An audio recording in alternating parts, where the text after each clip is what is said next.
Ang oras, ganap ng 41 minuto makalipas ang ika-6 ng umaga.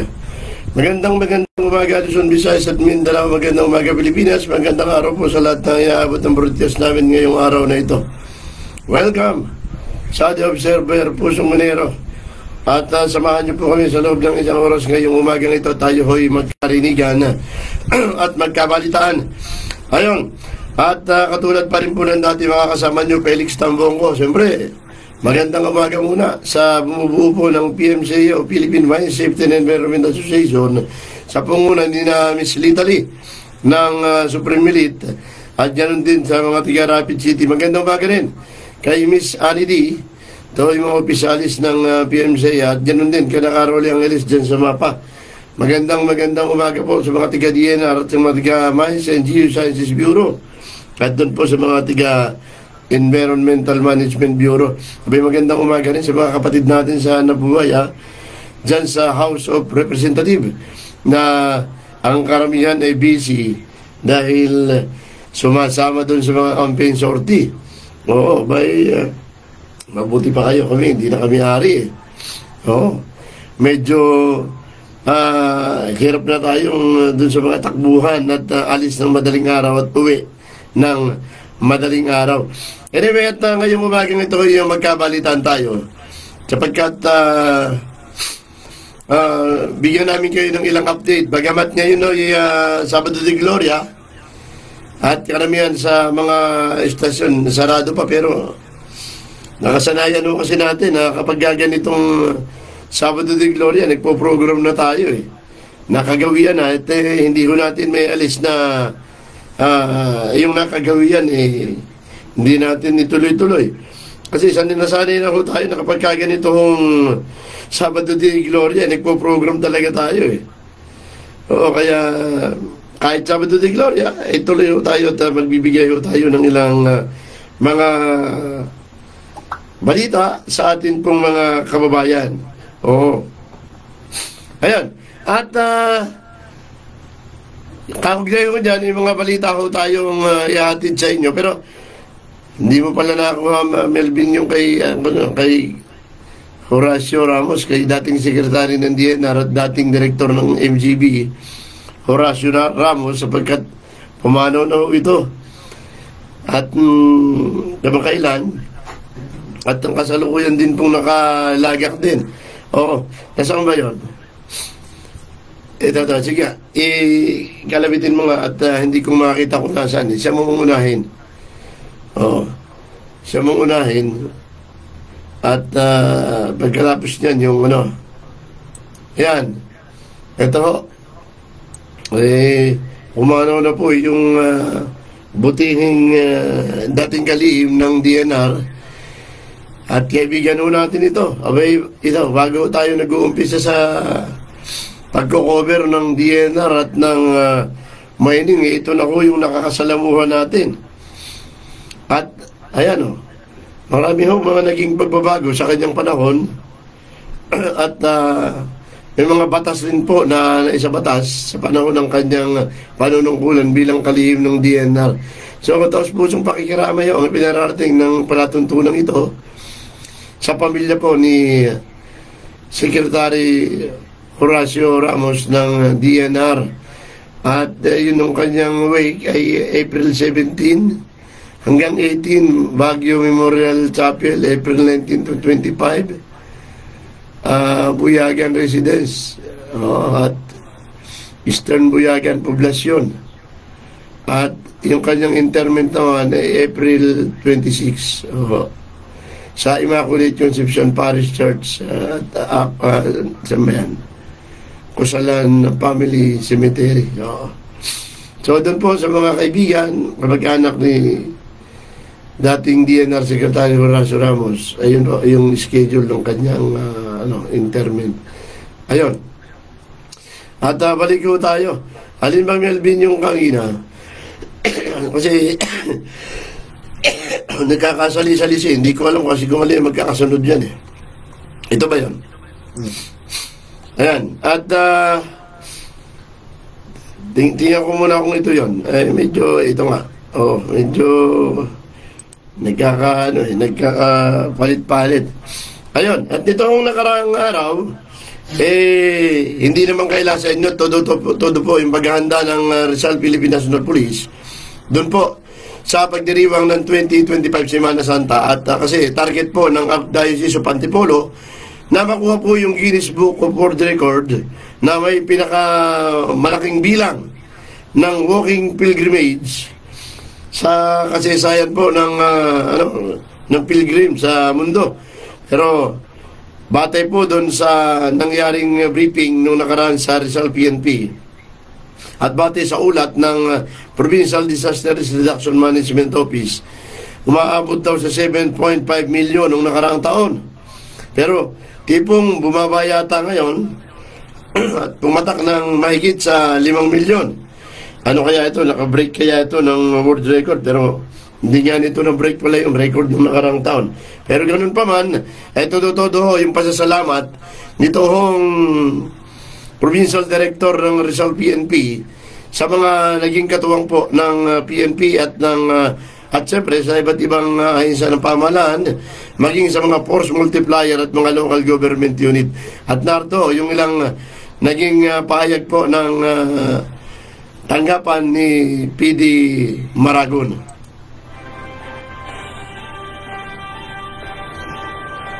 Masayang inanunsyo ng Rizal Police Provincial Office sa ilalim ng pamumuno ni Provincial Director Police Colonel Felipe Maragon ang matagumpay at payapang pagsasagawa ng Penitential po o Alay Lakad 2025 na nag-umpisa Huwebes Santo ng hapon hanggang Biyernes Santo ng umaga na umabot sa tinatayang mahigit sa 5 milyon ang mga deboto na lumahok.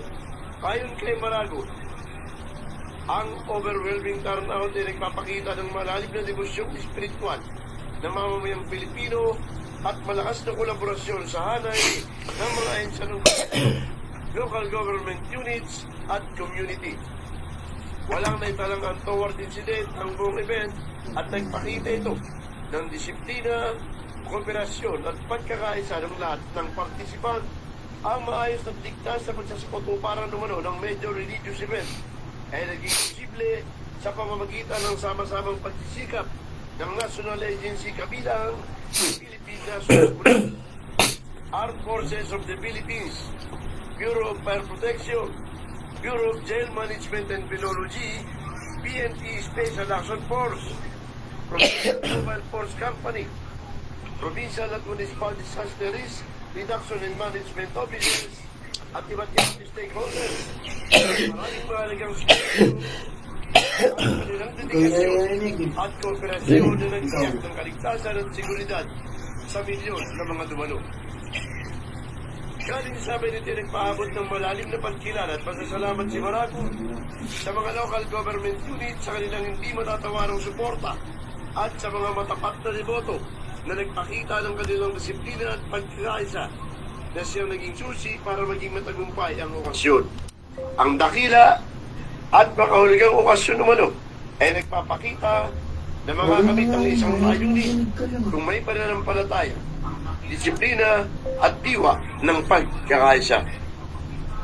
Felix Tambongco, The Observer News. Ayun. At kita nyo na, medyo anong tawag doon? Talagang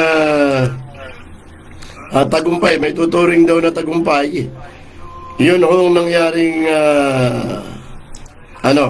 selebrasyon at siyempre wala nga naitala na untoward incident at yung pasasalamat po nitong si Maragon ay gano'n na lamang, hindi lamang sa mga nakatuwang nila maging sa mga deboto na nagpakita ng disiplina.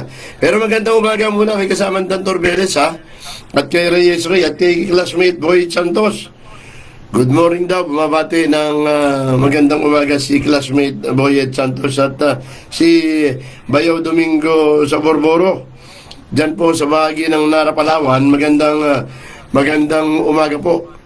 Ayun. At siyempre, mabuti na sa walang sawa ko na pakikinig na tayo nagkakatalamitam dito sa Himpapawid. At ano pa ba? Maalala niyo mga kababayan ko na nung nakaraan, Yun hong pamahalaan ay nagdala ng Philippine mission dyan po sa bahagi ng Myanmar. At nagsagawa ng search, rescue, retrieval operation at mga medical mission assessment dyan po sa bahagi ng Myanmar. At kamakailan ay sinalubong po ng pamunuan ng Philippine Mine Safety and Environment Association, yun pong mga manggagawa na miyembro ng Emergency Response Team ng Apex Mining Corporation at ng EDC. Tama-tama naman sapagkat nitong nakaraang araw mga kababayan ko, yun hong mga manggagawa ng dalawang kumpanya na miyembro nga ng Emergency Response Team na nakasama dyan sa Myanmar ay binigyan ho naman ng pagpaparangal dyan po sa tanggapan ni Secretary Loizaga ng DNR. At narito po yung detalye ng balitang yan.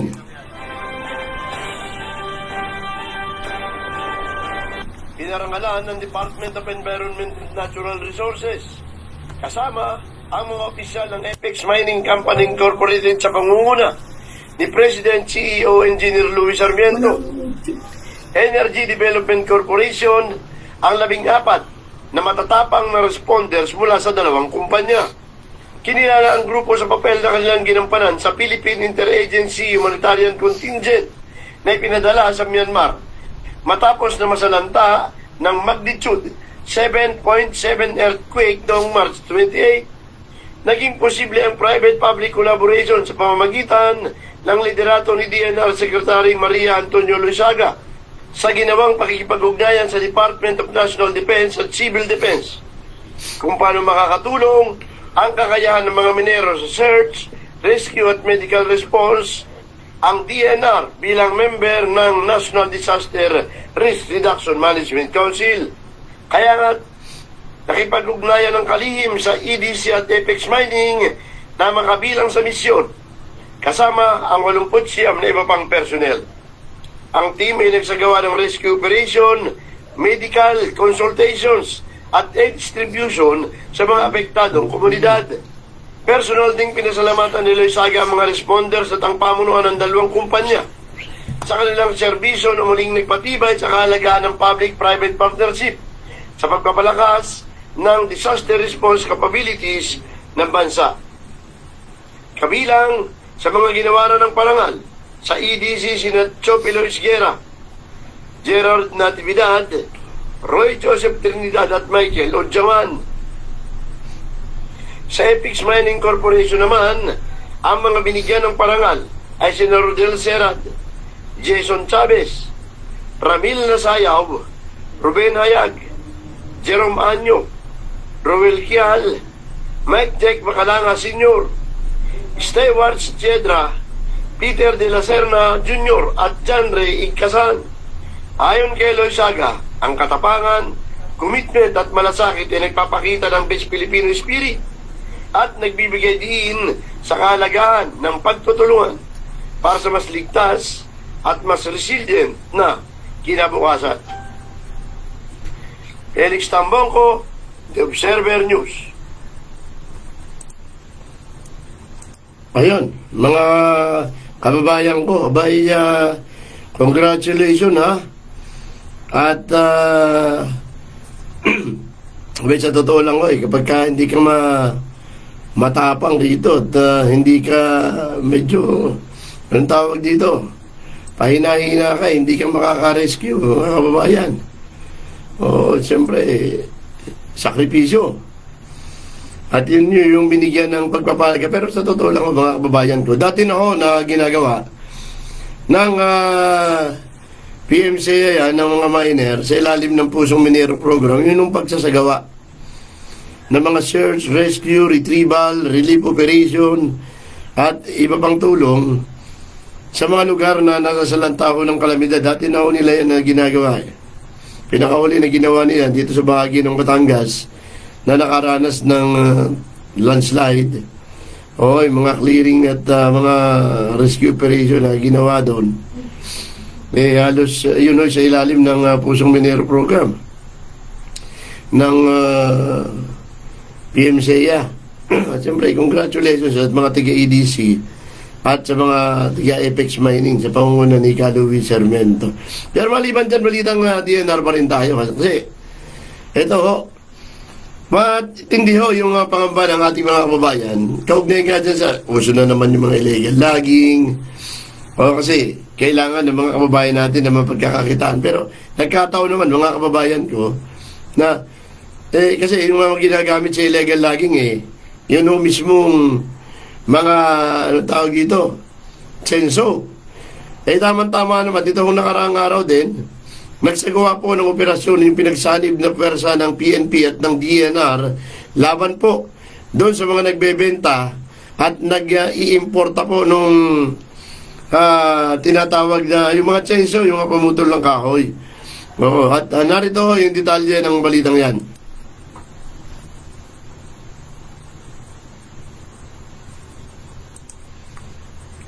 Environment and Natural Resources ang may 3.6 milyong halaga ng illegal na imported censo sa isinagawang bypass operation kamakailan.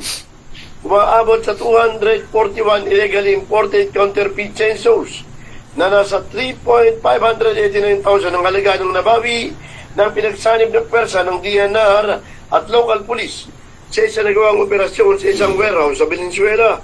Ayon sa DNR, ang kumpanya ay lumabag sa Censo Act of 2002 o Republic Act No. 9175 na nagbabawal sa pagbebenta at pagdadala ng censo na walang kaukulang permiso mula sa pamahalaan.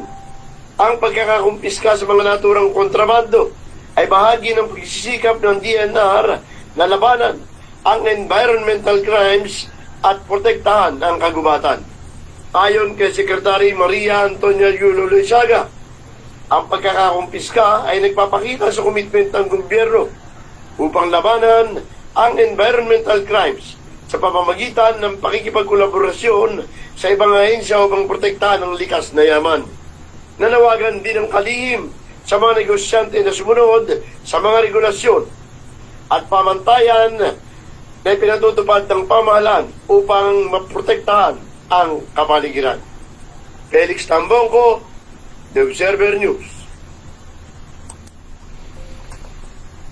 Ayun ho, mga kababayan ko, isipin mo, yung dami ng censo na yun, nakarating talaga yun dun sa mga nabili o nabenta. Marami yung punong matatagpas nun. Pero may guidelines at meron ng batas na pinatutupad kasi na dapat lahat ng mga censo rehistrado. Nag-umpisa kasi yung pagpaparehistro niyan. Maalala nyo nung mangyari yung sakuna dyan sa Real Infanta Nakar na nagkaroon ng flash flood. After ng flash flood na yun pinagbawal na ho yung pagdadala o paggamit ng censo na walang kaukulang permiso. Yun bunsod nung nangyari nga na trahedya na yun para hindi na muling maulit. At ang bilis ng oras, alas 6 na pala. Mag-aalas 7 na pala. Tuloy-tuloy tayo hanggang maya-maya tayo kasi medyo na-late tayo ngayong umaga. Pero magandang umaga uli. At happy listening ka na classmate Boy Santos. Good morning classmate, sabi niya. Kay Bayo Domingo sa Borboro. At kay Reyes Ray, blessed morning from Morong Rizal. Ato Rivera, magandang umaga rin. At blessed morning daw at kasalukuyan din siyang nanonood ngayon. At bayan ba itong message na pinarating sa atin? Oo.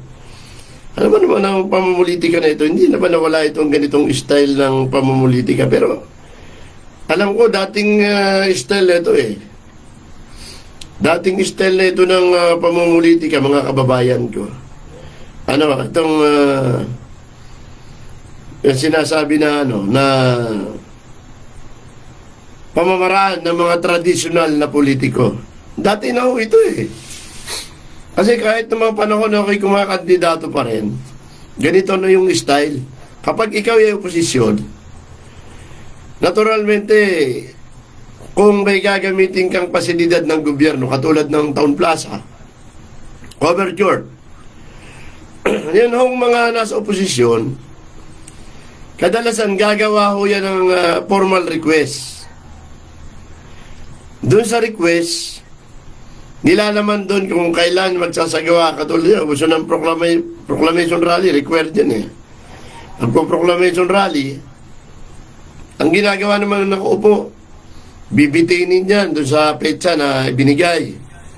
Palalabasin, teka, may gumagamit ng plaza ng petsa na yan. Dito kayo sa petsa na to. O kaya naman, i-delay yung yung pagsagot. Katulad na lamang po dito sa bayan ng Morong Rizal, abay, base po dito sa hawak natin dokumento ngayon, yun pong grupo ng oposisyon, ano bang pangalan ng oposisyon dyan? Vice Mayor yun, oo. Nag-request, ano bang pangalan ng Vice Mayor na yun? Nag-request daw po ito sa tanggapan ni Mayor Sidney Soriano noong March 28.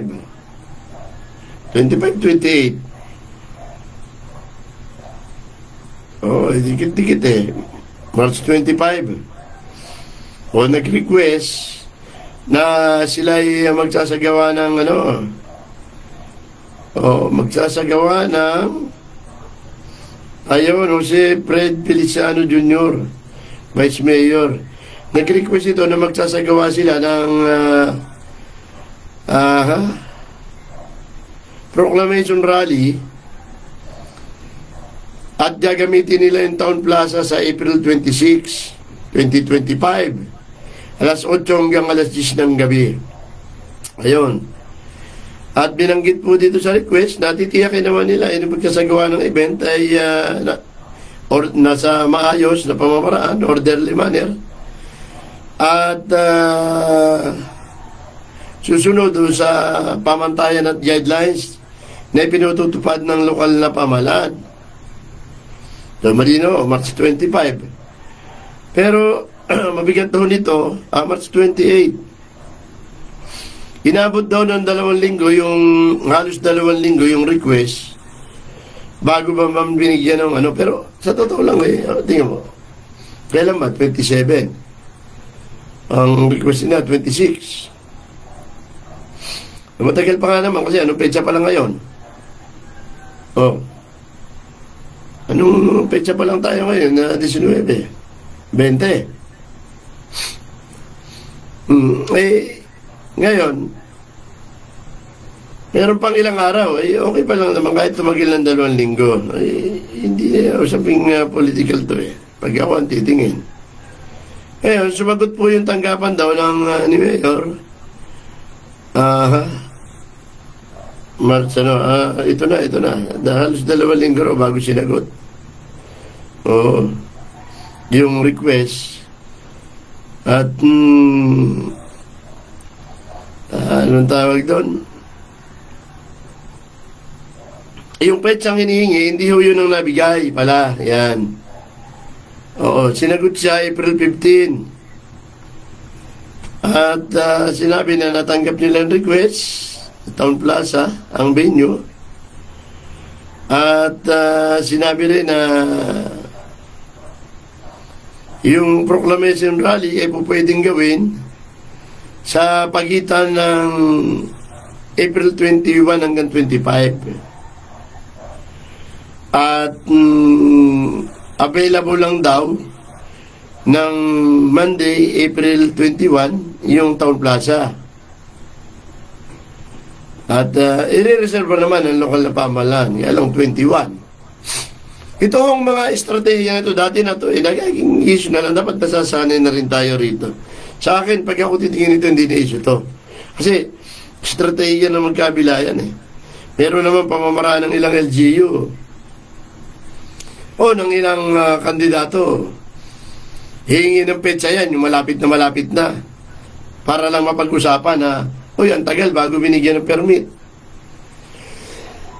O kaya naman, hindi ginamit yung venue. Yung karaniwan yan. Tapos pagdating ng oras magsasagawa ng proclamation rally yan, hindi dun sa lugar na hiniling nila. Magsasagawa ng proclamation rally sa ibang lugar. Kasi, ang tawag nga dyan ng pamamaraan niya ng mga traditional na politiko, pahabag, nagpapaawa. Kasi nga naman, naging likas na yata sa mga Pinoy na kapag kawawa ka,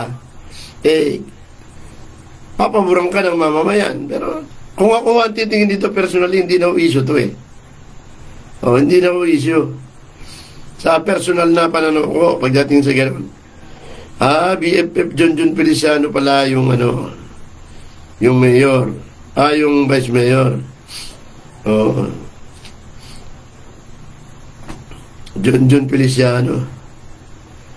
Ayun. At yun daw, Team John ay sa April 27 na ng gabi gagawin yung kanilang proclamation. At hindi nga doon sa, tama pala sabi ko. Kasi karaniwang karaniwang style to. Karaniwang pamamarana. Hindi na tayo nababaguhan dito.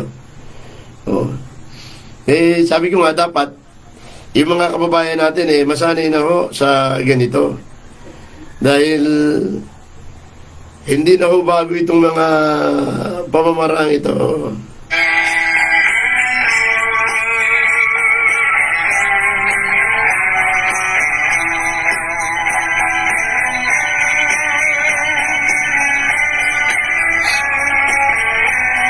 Ay karaniwan kasi na kapag merong ganitong mga, lalo na yan, proclamation rally, o kaya naman meeting di avance, karaniwan yan na kapag yan ay humingi ng petsa ng kanilang gagawing proklamasyon, kadalasan medyo ihuli ng konti.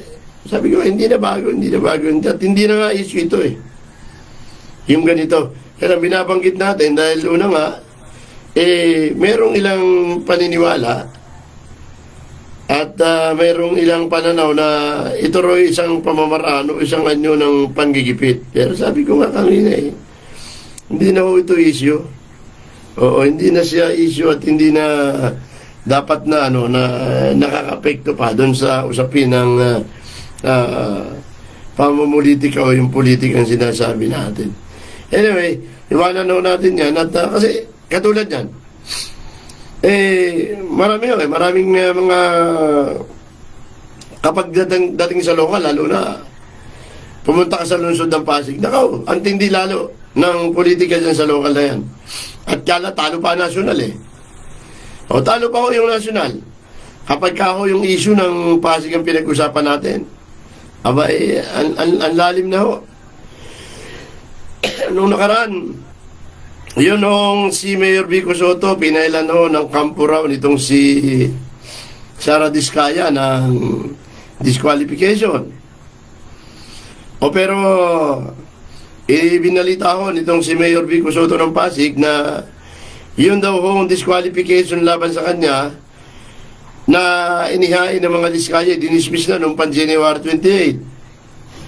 January 28 inihain pero dinismiss agad ng Commission on Election. Yun po yung binalita ni Soto. Sa kabilang banda, mga kababayan ko, ay meron din kinakaharap naman yung mga Diskaya kasi kino-question yung daw kanilang citizenship at pagiging green card holder. Sa kabilang banda, mga kababayan ko, yun nung isang kapartido naman ng mga Diskaya at nagkataon hindi lang basta kapartido kundi ito, spokesperson pa nga ito ng mga Diskaya, itong si Attorney Ian Sia. Nagkamali ng konti doon sa nagkamali ng konti doon sa kanyang pagbibiro at nagkataon na yung kanyang pagbibiro ay natuon doon sa parang nabuli ang mga solo parent. Kaya nga umani ito ng kabi-kabilang batikos. Maging yung Gabriela, yung iba't ibang cause-oriented groups, at kahit na yung ilang sinakayan din ito ng ilang party list. Pero nitong nakaraang mga araw, mga kababayan ko, yun COMELEC Task Force, SAFE, ay naghain ng petition for disqualification laban niya dito kay Christian Ian Sia. Congressional candidate po ito ng Pasig City o Long District ng Pasig. Kalaban pala nito si Congressman Roman Romulo. Pero pag ako titingin dito mahihirapan pa ito kay Congressman Romulo Pero ganun pa man, abay, maliban sa umani ng kabi-kabilang batikos, pinalan niya mismo ng task force, COMELEC task force mismo nag-file ng disqualification. No, dahil niya dun sa nangyaring kabi-kabilang pagpuna o pagbatikos sa kanya. At yung sexually charged joke o sa mga solo parent o single mother. Kaya ayun, pinailan. Sa kabilang banda mga kababayan ko, yung Gabriela na isa sa pumuna, abay kinagalak ko nila. Yun ang isinagawang motu proprio petition for disqualification laban kay Sia. Pero una na, lumiha mo kasi itong Gabriela sa tanggapan po ng Korte Suprema na humihiling na imbestigahan si Sia. Kaya tuwan-tuwa sila nung mag-file ng COMELEC Task Force SAFE ng disqualification laban dito. At sinabi nila na finally daw yung commission ng election ay gumagawa ng malinaw na ipinakikita niya yung malinaw na daan at kung paano tumugon doon sa mga ganitong klase ng clamor. At pinuringan nila yung COMELEC sa kanilang mabilis na aksyon laban sa bastos candidate. Pero yung task force SAFE hindi lang bastos candidate yung binabantayan nito. Hinahabol din nito yung mga yung mga namimili ng boto. Kaya mga kandidato, ingat-ingat kayo. Sabi nga nito si Congressman ng Gabriela, hindi pwedeng palampasin ang kabastusan lalo na kung iti mula sa isang naghahangad ng posisyon sa gobyerno. Tama naman mga kababayan, hindi naman po pwede yun na gano'n. Kasi nga, may mga kandidato tayo, may mga politiko. Nagiging tampulan ng biro yung minsan yung kalalagayan ng isang kandidato. Magandang umaga kay Mr. Tony Arsenal at sa magandang kwentuhan natin ng isang araw. Nagiging tampulan yung mga personal, minsan yung kapansanan ng isang tao, yung kalalagayan nagiging tampulan ng ginagawang katatawanan. Yung mga kababaihan, bata, LGBTQ, pangkaraniwan yan. Sana matigil na rin yun. At sa ganun hindi naman mangyari na nagiging nakagawian o nakasanayan Magandang umaga rin kay Ato Rivera, kay John Domingo na nanonood ngayon. At sabi ko nga, si Mr. Tony Arsenal, sabi na, magandang lalaki ka sa umaga. Mista. Maraming salamat sa kwentuhan kahapon At kwentuhan tayo ulit. Makadayo naman sa inyo paminsan-minsan. Ayan. At sana ay maging makatwiran at muli apila natin kasi marami ng kandidato na naintriga dito sa issue na to yung mga pagbibiro. May biro naman na hindi masakit. Sana maging hulos dili muna bago yung pagbibiro. Pero ito, mayroong isang message dito. Ayan. Yun daw principal na nag-viral dyan sa Antique. Bakit nga naman? Yung binabanggit dito sa mensahe, yung principal na nag-viral, dapat daw patawan ng parusa ng Department of Education. Sa totoo lang mga kababayan ko pag ako personally ang titingin, may punto kasi yung principal. Yung austerity na binabanggit niya. Kaya nga lamang, kasi kadalasan, sabi ko nga, tayo naman nakakadalo rin ang mga meeting ng PTA. Minsan kasi may mga nanay, may mga magulang na sobra yung kayabangan. Ano pang tatawag natin termino? Sobra yung kayabangan. Bakit kanyo? Subukan nyo umattend sa meeting yan. Pag umattend sa meeting yan, sabihin, tayo ay may bigayan na tigya si 50 pesos. babanat naman yung mga nanay. Naku, maliit ho yun, gawin ho natin 200. Pero tingnan nyo sa listahan, hindi ho nagbigay yun. O hindi magbibigay yun. Katulad dito, gusto ng principal, simpleng graduation ang gagamitin, uniforme. At dati na naman yan, kapag high school, uniforme talaga yung ginagamit, hindi naman ginagamitan ng togaris yan. Di ba, amista? Hindi naman ginagamitan dati ng toga yan pero palibasa, yung mga nanay, yung mga magulang, gusto nakatoga yung mga anak, napagkaisahan siguro na nakatoga. Sa kabilang banda, dapat naging, total, ando na yun, nakabihis na mali lang ng principal, nakabihis na, bakit kinakailangan ipahiya mo pa yung mga tao? At bakit kinakailangan na ipahubad mo pa yan? Nandun na kasuot na, nakagastos na di, sa ulitin, chance to experience, sa ulitin, bantayan nyo, ang tanong ako ng ating mga kababayan, nasaan ba kayo? Nang panahon na nagmi-meeting yung mga PTA at saka mga teacher. Para dapat nabantayan nyo kung ayaw nyo pala yung ganun, hindi nyo sana pinatuloy. Yun yung reaksyon ng iba. So sa puntong ito, tipong may kapawayaan din sa panig ng principal. At syempre sa mga magulang naman, wag masyado maluho. Kasi nga naman may nag-graduate Simple-simple yung suot ng anak, naka-uniforme. Yung nanay naman, kala mo, rarampas ang pasusyo. Hindi okay lang mag-BS naman, pero mas excited. Excited pa mga nanay kaysa mga ng anak Gawin nyo rin yung practical. Hindi yung kailangan mag-gumarbo kayo para lang dahil lang dun sa graduation. Mahalaga yan at siyempre, tinitingnan natin yung pinaghihirap ng magulang. Sino bang magulang hindi natuwa na nag-graduate ang anak? Pero dapat simple lang. Ayun, approve daw. Anytime, punta rin ako sa kanila. Tama-tama, Miss Tato, gagawin ng Bulacan. Totoo yan, Miss Tanong araw kasi wala talagang toga. Ako nag-graduate din ng high school, wala naman toga Naka-uniforme ka lang, siyempre, kapag ikaw ay gagraduate, pipiliin mo yung pinakabago sa uniforme mo, yun ang isusuot mo. Tapos noon, pinakamagarbo na yung sasabitan ka ng bulaklak. Ngayon, hindi na bulaklak, na lang, yung ribbon. Okay na yun, at least matipid.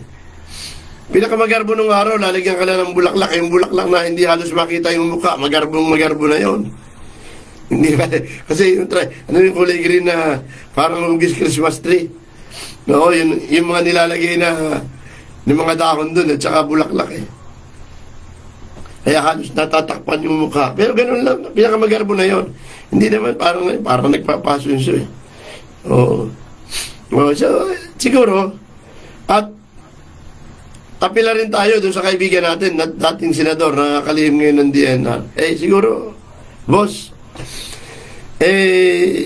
sa ulit, magbaba ka naman ng guidance. Kasi alam na naman nila yon at alam ko rin na ayaw nyong magmukhang timang yung mga teacher na lagi na lang pinapaalalahanan. Pero minsan-minsan magbaba rin kayo ng memo at paalalahanan nyo din kasi parang nakakalimot tong mga to Sa totoo lang dati nung nakakaraan sa dating kalihim at sa dating administrasyon, bawal yung mga magagarbo sa mga paaralan, lalo na sa mga pribadong paaralan.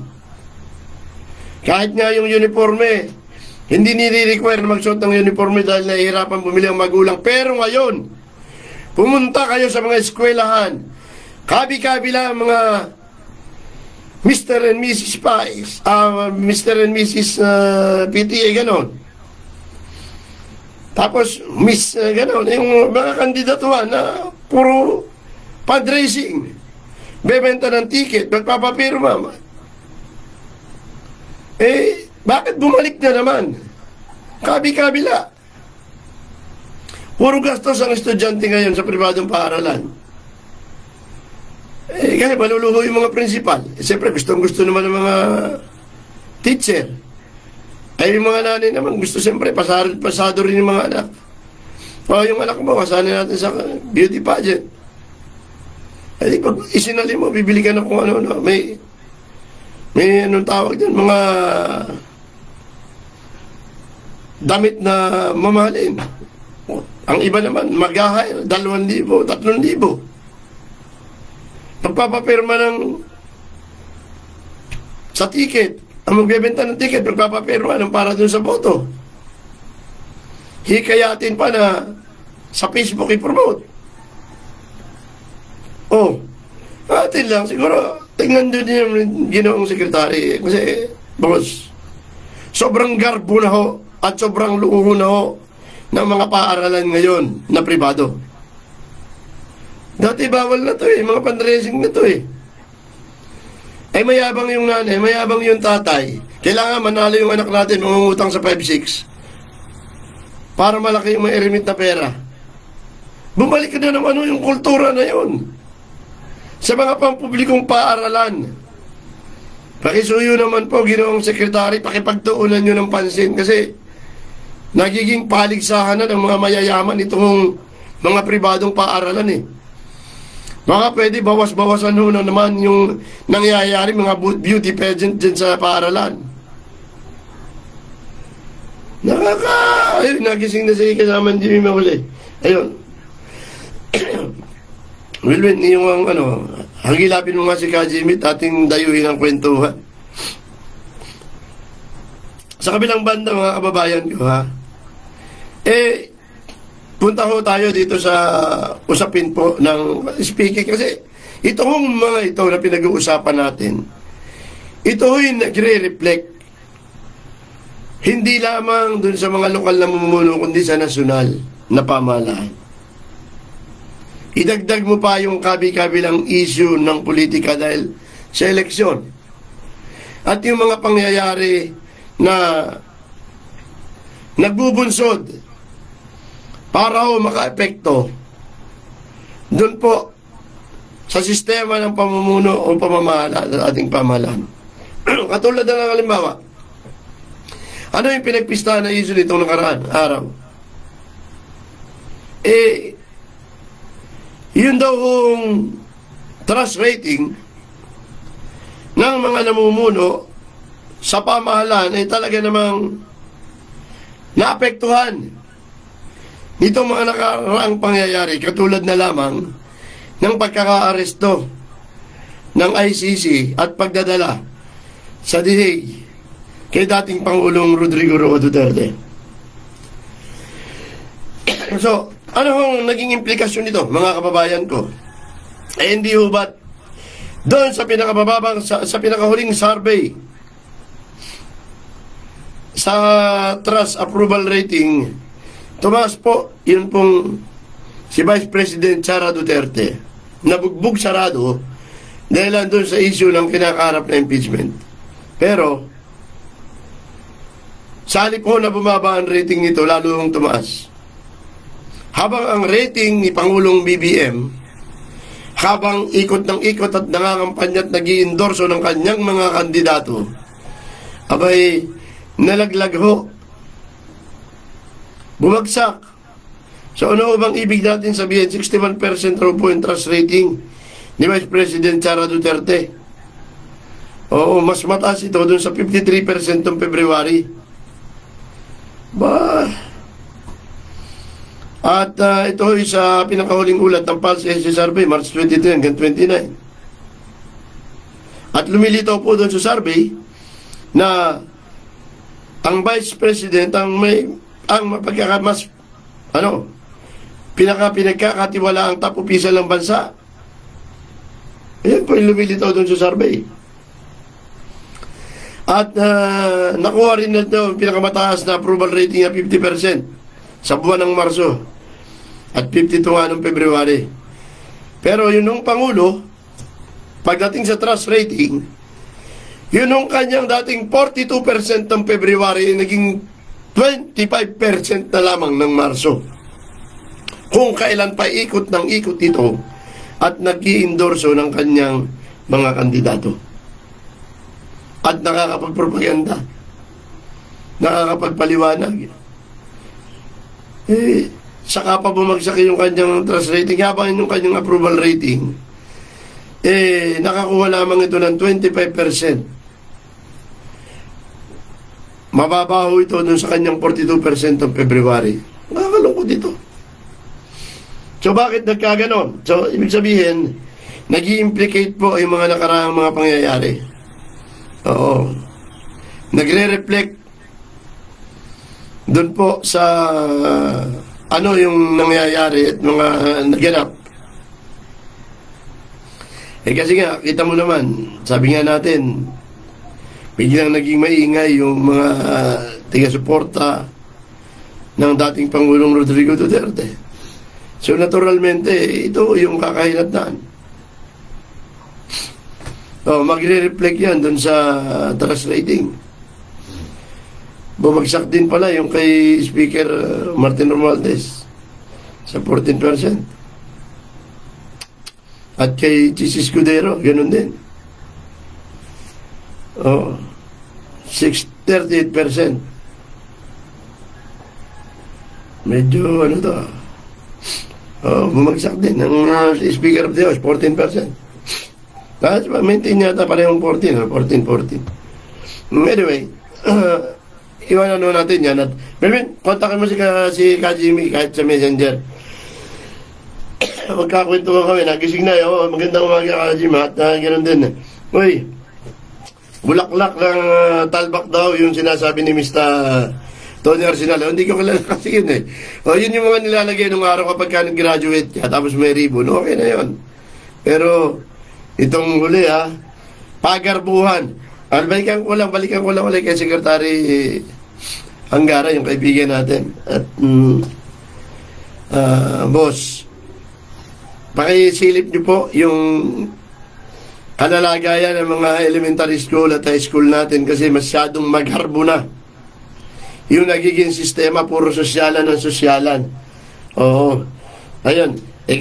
Kasama Jim, ano bang masasabi mo rin sa mga sosyalan na yon? Ay, sosyal sila eh. O isipin mo, kabi-kabila, nagbebenta ng ticket. Di ba? Benta ng ticket, papirma ng papirma, tapos bibili ng magagarbang mga damit o kaya mag-hire. Sa halip na kakainin ng pamilya, nangungutang pa para makabili ng magagarbang damit. Yan mo, iba talaga yung naging tatak nung kung ako tanungin kasi nung ni Duterte, lahat yung pinabawal niya yan. Hindi namin kailangan kailangan na magarbo yung magiging pasyon. Kailangan mahirapos lang. Pero ngayon, doktrina na rin ang mga magulang eh. Hindi, kasi ang problema kasi dati, maalala mo dati, yung sa kalihim ng DepEd, paano yung paalala hindi kailangan ako uniforme mga bata. Hindi kailangan maluho. Ngayon lahat ng luho. Pero ang sinasabi lang natin, dapat nagpapaalala rin yung DepEd Secretary. Oy, mga magulang, huwag naman kayo magpakagarbo. Kasi nga, katulad halimbawa nun, yung nag-viral na principal, di ba?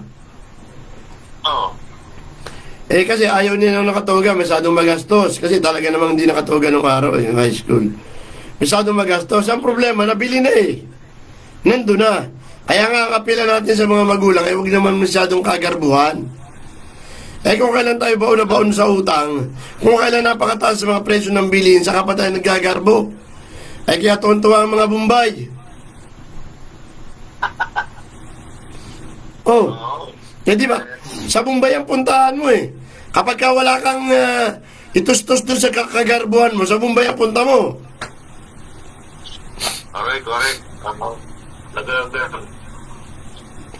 Correct. Sabi naman ni Reyes nagkakaroon daw talaga ng ganyang activity sa mga school.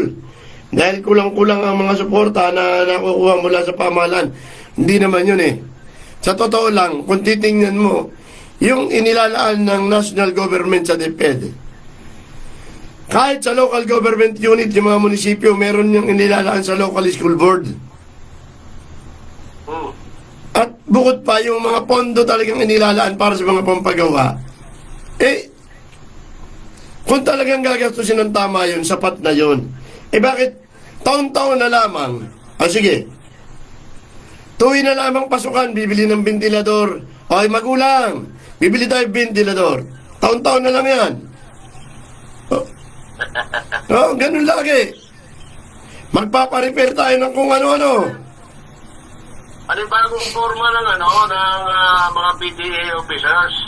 Kaya, para daw may project, kailangan Pasiklaban. ng Nagpapasiklaban. papasiklaban. May ang problema nga, dapat ibatay sa kalalagayan ng pamumuhay. Kasi hindi papasok sa pribadong paaralan yun kung meron yung kakayang bumayad ng sa pampublikong paaralan, kung may kakayang bumayad yun sa pribado. Ang tanong dito yun, nasaan? Nasaan yung mga electric fan, ventilador, o ano pa yan, na i-produce na nung nagdaang mga estudyante? Kaya nga dito, wag ka nang lumayo, dito na lang sa amin. Nagkaroon yung mga bata. Nagkaroon ng pagandahan ng mga bata. Nagpapirma ng ticket, nagbenta ng ticket, nagpapirma ng papel. Nakapirma ka pa nga eh. Meron bang report ba lang ang PTA kung nasaan ang kinita, kung magkano ang kinita? At ano ang gagawin sa kinita? Maya-maya ito na, may kasunod na naman. Mga nanay naman. Pagarbuhan na naman, palakihan na naman ang rebate. At yung medyo may kakayahan na mangutang o kaya bubunot ng malaki para manalo. Ang tanong pagkatapos, nasaan yung kinita? Magkano? Anong gagawin? Ayun ang punto. Pero ang punto lang natin, bakit napakaluwag ngayon ng DepEd pagdating sa ganito? Nakakaawa eh. Lagi, sabi ni Reyes Ray Ambagan, paano? Si Reyes Ray, nung mag-meeting, umattend sa PTA, isang ventilador ang kanya. Pag nasa bahay, todo pay siya, pero hindi siya makatigil pagbili ng ventilador. Alam mo ba, ako matagal na hindi bumibili ng ventilador. Nung pumasok ako sa isang bilihan ng appliances, ang ventilador pa na ngayon na Despan, kulang sa 1,000 na. Lampas nga ka mo. Dahil pag nag-request yung teacher, lampas kasi pag nag-request yung teacher, ang gusto niya, ceiling fan na malaki. Ceiling fan, wall fan. Wall fan. Ganun na ngayon. Yung wall fan. Yung wall fan na... At tapos, kung stand pa naman, ang gusto nila, industrial.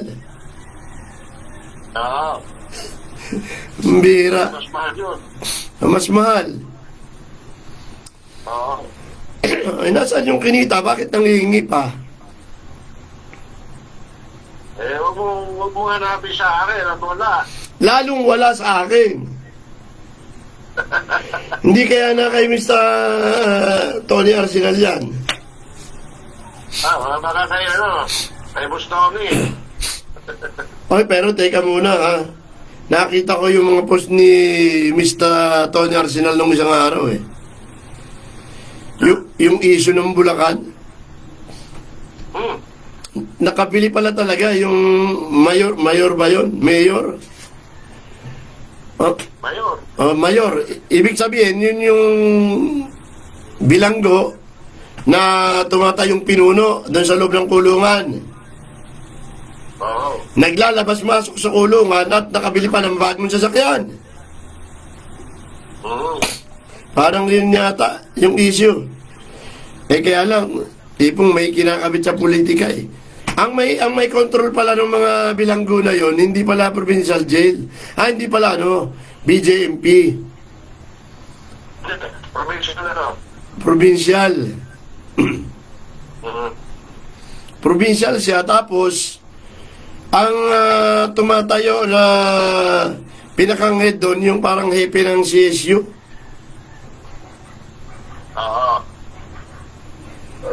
O kaya hindi ka taka-taka na kinakabit yung mga ilang nasa pamalang panlalawigan siguro. Teka, talagang panahon ng politikahan, kaya gano'n eh. Oo, sinaklian. Ay, dyan pa naman sa Bulacan, matindi rin pala ang labanan sa politika ngayon. Ay, oo. O, matindi rin pala ang labanan sa politika ngayon kasi medyo, anong tawag doon? 3 naglalaban. Yung palang matandang gobernador, independent pala yun. Dating kakwentuhan ko rito sa programa si Congressman Willie Alvarado. Oo. Independent. Oo. Tapos yung isa naman, negosyante daw. Na malakas daw yung negosyante na yun. Malakas. Oo, at ultimong... Natapon lamang ako ng dadaan yung kami. Ay, sige, kasama Jim. Ay, bati ka muna. At kaya, magpa-thank you ka naman sa matigas baybay natin. Nami-miss ka na nila eh. Oo nga, nabigla ako doon sa kinanamo eh. Sige, magandang umaga sa lahat ng taga-subaybay ng Deputy Officer ng Pusong Minero. At bigla ako sa kanaan ng aking partner. Okay, maraming salamat kasama Jim. Lagi mo ko tinataguan eh. Maraming salamat kasama Jim. At ingat-ingat. Ayun, kasama ang Jimmy Mahusay. Sana makasama na natin sa next Saturday ito. Oo. Medyo nakita ko gising eh.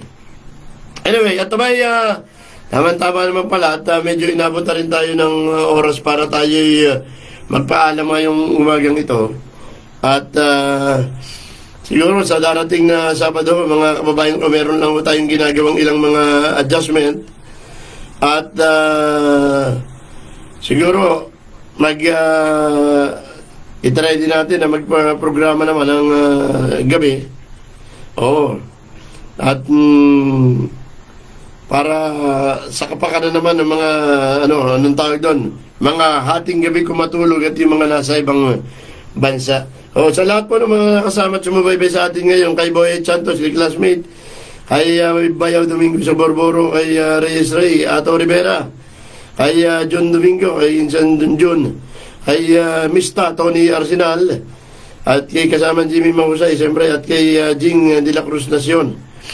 Ganon din kay si Mampalare. At ganon din kay paring Carlo Coligado na kanina pabati ng bati. Magandang umaga at maraming salamat. At siyempre hanggang sa muli po, ako pa rin ang inyong lingkod Felix Tambong ko nagsasabi ng daigdig na ito ay hindi natin minana sa ating mga magulang. Ito po ay inihiram lamang natin sa mga bata. Maraming salamat. Magandang Sabado ng umaga po sa inyong lahat. Mabuhay ang bansang Pilipinas.